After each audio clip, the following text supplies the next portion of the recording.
All right, hello friends, welcome to यार्स का YouTube channel. मेरा नाम है आयुष राठी और ये हमारा ट्रिक्स एंड चीट कोड्स का एक और नया एपिसोड है जिसमें मैं आपके सामने क्वेश्चंस लेने वाला हूं जेईई मेन 2014 के। एंड उसके अंदर हम लोग देखेंगे किस तरीके से हम लोग ट्रिक्स लगा सकते हैं, जाली जुगाड़ टेक्निक्स लगा सकते हैं, किस तरीके से हम लोग एक्चुअल तरीके से अगर क्वेश्चन को सॉल्व नहीं कर पाए तो एग्जाम में क्या ऑल्टरनेटिव मेथड्स होते हैं, किस तरीके से हम क्वेश्चन को अटेम्प्ट कर सकते हैं ताकि हम आंसर तक या फिर उसके पास पहुंच सके। ठीक है, तो काफी अमेजिंग ये वाली वीडियो होने वाली है। जल्दी से इस वीडियो को लाइक करके चैनल को सब्सक्राइब करके यार स्क्वाड का हिस्सा बन जाओ। उम्मीद करते हैं कि आपको ये वीडियो पसंद आएगी।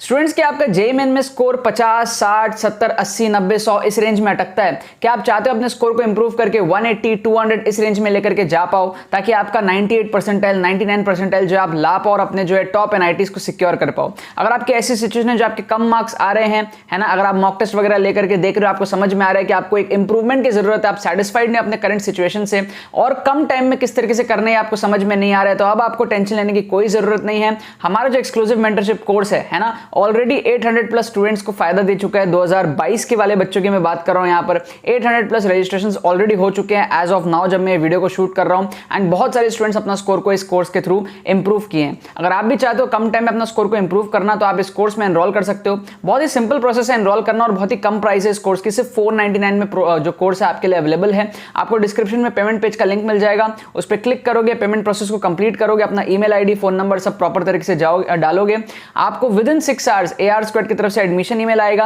एंड कोर्स के वीडियोस भी आपको जो है 6 घंटे के अंदर अंदर जो है डिजिटली सेंड होने स्टार्ट हो जाएंगे। शेड्यूल वगैरह सब कुछ आपको जो है मेल पे मिल जाएगा। ठीक है, कोर्स के अंदर में है क्या, प्री रिकॉर्डेड फॉर्म में कोर्स है। 5 घंटे का लगभग कोर्स है, 4 से 5 घंटे का कोर्स है जिसमें आपको प्री रिकॉर्डेड वीडियोस के फॉर्म में समझाया जाएगा किस तरीके से आपको ट्रिक्स लगाना रहता है। लेटेस्ट पेपर के अंदर में क्या क्या ट्रिक्स है, सारे डायनेमिक्स आप लोग ट्रिक्स के समझोगे, ट्रिक्स की थ्योरी, ट्रिक्स की एप्लीकेशन, सारी चीजें समझोगे। एंड बहुत सारे सीक्रेट स्ट्रेटेजीज है, साइंटिफिक स्टडी टेक्निक्स है जो आपको कोर्स के अंदर में दिए हुए हैं जिससे आप कम टाइम में जो है जेईई मेन को टैकल कर सकते हो। ठीक है, मेरे पूरे एक्सपीरियंसेस उसके अंदर में किस तरीके से मैंने किया था। मैं जो है अपने टाइम पे अच्छी खासी रैंक लेकर के आया था। 15,000 मेरी रैंक थी जेईई मेन के अंदर में, which is close to 98, 99 percentile. कम टाइम में किस तरीके से मैंने किया था और आप लोग किस तरीके से कर सकते हो, सारे एक्सपीरियंसेस कोर्स के अंदर में है। तो अगर आप सीरियस एस्पिरेंट हो जेईई मेन 2022 के, जरूर से आप लोग इस कोर्स का फायदा उठा लेना। तो अगर यहाँ पर मैंने आपके सामने क्वेश्चंस लिया है जेईई मेन 2014 का। 2 एपिसोड हम लोग ऑलरेडी 2014 का देख चुके हैं जिसमें हम लोग 8 में से मिनिमम बता रहा हूँ 5 सारे बच्चों ने सही कर लिया है। आपको डिस्क्रिप्शन में प्लेलिस्ट का लिंक मिल जाएगा, आप वहाँ से जाकर के सारे वीडियोस को देख सकते हो, एक्सेस कर सकते हो। एंड फ्यूचर में आने वाले सारे एपिसोड्स भी आपको प्लेलिस्ट के अंदर में ऐड होते हुए दिखेंगे। ठीक है ना, हम बहुत यहाँ पर अलग अलग क्वेश्चन ले रहे हैं। अभी हम सिर्फ फिजिक्स के क्वेश्चन में हैं। 2013 का पेपर हमने पूरा देख लिया जिसमें हमने 36 क्वेश्चन अटेम्प्ट किया है विद ट्रिक्स। एंड 2014 में भी हम लोग कोशिश करेंगे कि 30+ क्वेश्चन को हम लोग यहाँ पर रीच कर पाए। ठीक है, फिजिक्स का ये लास्ट एपिसोड है। फिजिक्स में टोटल 12 क्वेश्चन में ट्रिक लग रहे हैं। जितना मतलब मैंने लगाने की कोशिश करी है, बहुत ज़्यादा मैं डीप में नहीं जाता हूँ मैं, क्योंकि जब मैं एग्जाम दे रहा था ना, जब मैं 2017 में एग्जाम दिया था तब तो हर एक क्वेश्चन में ना निचोड़ के कोशिश करते थे ट्रिक लगाने का। लेकिन जब यूट्यूब पे वीडियोस बनाते हैं, आप लोगों को समझाते हैं, तो एकदम हर क्वेश्चन में ज़बरदस्ती नहीं घुस जाते हैं। सिर्फ उन्हीं क्वेश्चंस को मैं यहाँ पर आपके सामने लेता हूँ जिसमें प्रोबेबिलिटी हमारे करेक्ट होने की बढ़े, राइट। तो उस तरीके से अगर हम देखें तो 12 क्वेश्चन मेरे को यहाँ पर दिखे टोटल जिसमें हमें ट्रिक लगानी चाहिए, तुक्का लगाना चाहिए, जिसकी प्रोबेबिलिटी अच्छी है, मतलब गलत होने के चांसेस कम है, राइट। सो यहाँ पर आप देखो 2 एपिसोड लेने के बाद में तीसरा एपिसोड है और मैं यहाँ पर आपको बताता हूँ। सबसे पहले तो आपको एक्सट्रीम ऑप्शंस को एलिमिनेट करना है। देखो अभी भी आपके पास में टाइम है, मेरी ये बातों को आप हजम कर लो। ठीक है, बहुत सारे बच्चे ना ये एक्सट्रीम ऑप्शन वाली चीज़ को हजम नहीं कर पाते, बट भाई ऐसा होता है तो होता है ना। हम फिलोसॉफिकल बातें कितनी ही कर लें, ये होता है, ये है। ठीक है, जैसे आप यहाँ पर भी देखो तो आपका 14 आंसर नहीं है और 8 आंसर नहीं है। ठीक है, ये नहीं है आंसर। अब जब ये चीज़ वर्क कर रहा है तो कराओ ना, क्यों, दिक्कत क्या है? ये बेसिक सी ह्यूमन साइकोलॉजी है। ठीक है, अगर 14 आंसर होता ना तो जो एग्जामिनर है जिसने क्वेश्चन बनाया वो एक ऑप्शन 16, 17, 18 ऐसे भी डाल देता, एक्सट्रीम में 14 नहीं रखता। अगर 8 आंसर होता ना तो वो एक ऑप्शन 4, 2 छोटे और भी डाल देता। तो ये ह्यूमन साइकोलॉजी है कि हम नहीं चाहते अगर हम कोई भी क्वेश्चन बना रहे हैं तो हम उसका आंसर को एक्सपोज कर दें। एक्सपोज करने का मतलब है एक्सट्रीम में दिखा दे, ह्यूमन साइकोलॉजी है। अगर आप मान लो क्वेश्चन बनाते हो, आपका आंसर है 12, तो ऑब्वियस सी बात है आपके दिमाग में ना 12 से स्टार्ट करने का माइंड में नहीं आएगा। आप क्या करोगे, 10, 12, 14, 16 ऐसे आप स्टार्ट करोगे, 12 को कहीं बीच में डालोगे। ठीक है, ये ह्यूमन साइकोलॉजी है। जब भी एग्जामिनर क्वेश्चन बनाता है वो एक्सट्रीम को नहीं रखता है आंसर। ठीक है, अब ये 10 में से 8 बार तो काम करता ही है और उस 8 में से 4 आपका सही हो जाएगा, क्योंकि अब आप 2 में तुक्का लगा रहे हो तो 8, अगर आप 10 क्वेश्चन ऐसे एलिमिनेट करते हो तो उसमें से 8 में ये चीज़ होगा जिसमें एक्चुअल में हमारा ये काम वर्क करेगा, 2 क्वेश्चन ऐसे होंगे जिसमें एक्सट्रीम में ही आंसर हो जाएगा, ठीक है, तो वो हमारी किस्मत बुरी होगी। और 8 में से हम 4 को एटलीस्ट यहाँ पर सही कर लेंगे 50% प्रोबेबिलिटी से, ठीक है। तो आप 4 भी अगर करते हो 10 में से सही, तो आपके पॉजिटिव जितने आए उसके मुकाबले नेगेटिव बहुत कम हुए हैं, ठीक है। तो हम ओवरऑल यहाँ पर जंग को लड़ रहे हैं, जीत रहे हैं, ठीक है। सेकंड क्वेश्चन को देखो, इसका करेक्ट आंसर्स मैं आपको बता दूंगा। सेकंड क्वेश्चन को देखो, एक्सट्रीम को एलिमिनेट करो 29.7 को, और सबसे छोटा 1.57 को भी आप एलिमिनेट करो, बचा 2.97 और 14.285। इन दोनों में से आप क्या करोगे, तुक्का लगाओगे, ठीक है ना। अब ऐसे केसेस में आपको क्या प्रेफर करना है, आप ध्यान से देखोगे ना तो आपको दिखेगा 29 ये 2 बार है ना, तो आपको फिर इसको भी एलिमिनेट करना है, इसके साथ आपको जाना है। क्या आपको बात समझ में आ रही है? क्योंकि देखो टीचर हमेशा क्या करता है, आपको करेक्ट ऑप्शंस में कंफ्यूज करने का ट्राई करता है।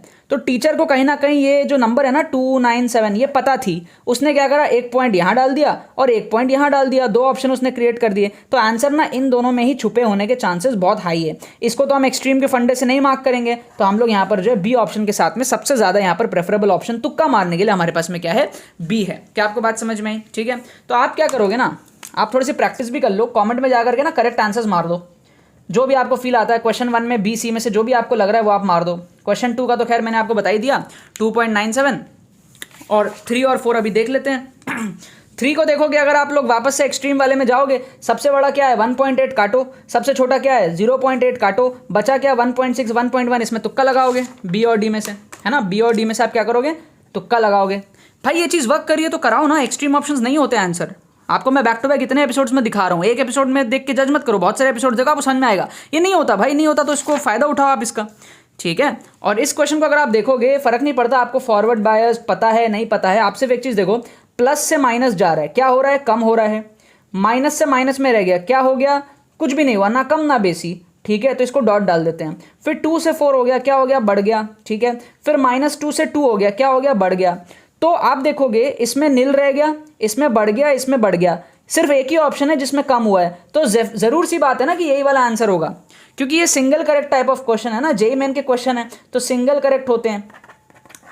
तो आप तुक्का लगा सकते हो ना, अगर आपको थ्योरी नहीं भी मालूम है तो भी आपको फील आ रहा है ना कि भाई एक ऑप्शन में कम हो रहा है, बाकी सारे में बढ़ रहे हैं या फिर सेम रह रहा है, तो वो एक ही ऑप्शन जो कम हो रहा है ना वो आंसर होने के चांसेस बहुत ज़्यादा बनते हैं। इवन तो आपको एक्चुअल में नहीं पता कि फॉरवर्ड बायस्ड होता क्या है, तो भी आप इस क्वेश्चन को जो है तुक्का लगा सकते हो। क्या आपको बात समझ में आई? ठीक है ना। तो यार लास्ट वाला क्वेश्चन में हमारे पास में क्या है, हमने यहाँ पर ए मार्क किया। अब एक बार इनके करेक्ट आंसर्स भी हम लोग देख लेते हैं फटाफट से। तो उसके लिए ना मैं बुक खोल लेता हूँ, ये हमारे पास में बुक है, इसके करेक्ट आंसर्स देख लेते हैं हम लोग। तो हमारा क्वेश्चन नंबर 28 है, सबको वेरीफाई कर लेते हैं। 28 का हमारा क्या आंसर है, ए, ठीक है।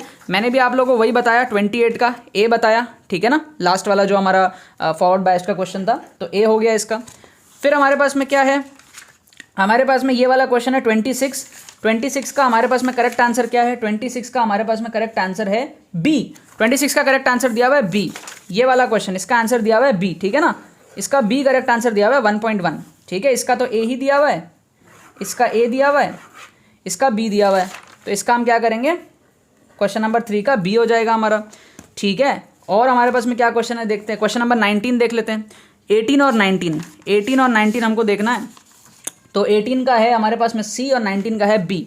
18 का है सी, 18 का है सी और 19 का हमारे पास में है बी, ठीक है। तो डेफिनेट सी बात है, ये वाला मैंने आपका सही कराया और फिर ये वाला मैंने आपका सही कराया, 2 तो मैंने सही करा दिए और बाकी दोनों में कोई एक तो सही हो जाएगा ना, 50-50% प्रोबेबिलिटी है। 2 हमने एलिमिनेट किया, इन 2 में से तुक्का लगाया, ठीक है। और यहाँ पर भी हमने 2 एलिमिनेट करके 2 में से तुक्का लगाया, ठीक है। तो 2 क्वेश्चन मैंने आपके सही कराए, ठीक है। एक ये सही कराया, एक ये सही कराया, और बाकी क्वेश्चन 1 और 3 में से आप तुक्का लगाए, जिसमें से मैं मान सकता हूँ कि आपका 2 में से कोई एक सही हो सकता है 50-50 प्रोबेबिलिटी के हिसाब से, ठीक है। तो ओवरऑल मैं आपको बताऊँ तो 12 में से 7 क्वेश्चन बच्चे 12 में से 8 क्वेश्चन बच्चे सही कर चुके हैं, ठीक है। पहले एपिसोड में 3 आउट ऑफ 4 हुआ था, दूसरे एपिसोड में हमारा 2 आउट ऑफ 4 हुआ था, और तीसरे एपिसोड में हमारे 3 आउट ऑफ 4 हो गए। तो दिस इज 8 आउट ऑफ 12। तो 3 एपिसोड मिला करके हमने फिजिक्स में 2014 के पेपर में 12 क्वेश्चन में ट्रिक लगाया, उसमें से 8 हमारे सही हो गए। ये मिनिमम बता रहा हूँ जो सारे बच्चों के हुए होंगे। तो 8 4 हमारा होता है 32, और 4 नेगेटिव भी जाएंगे, तो 28 मार्क्स हमने फोकट के उठा लिए। कितने उठाए, 28 मार्क्स हमने फोकट के उठा लिए, सिर्फ और सिर्फ फिजिक्स के सेक्शन से। अभी केमिस्ट्री बाकी है, अभी मैथमेटिक्स बाकी है और अभी बहुत ज़्यादा मज़ा आना भी बाकी है। ठीक है ना, बाकी तो बस यही बात है। तो यार आई होप वीडियो पसंद है कि आपने इस वीडियो कुछ सीखा होगा। अगर आपको ट्रिक्स एंड ट्रिक्स वीडियो पसंद है इस वीडियो को लाइक करना मत भूलना और शेयर करना मत भूलना बाकी सारे फ्रेंड्स के साथ में, ताकि वो भी इस प्लेटफॉर्म का मजा उठा सके। बाकी तो बस बहुत बहुत धन्यवाद मेरे साथ जुड़ने के लिए। बने रहिए यार।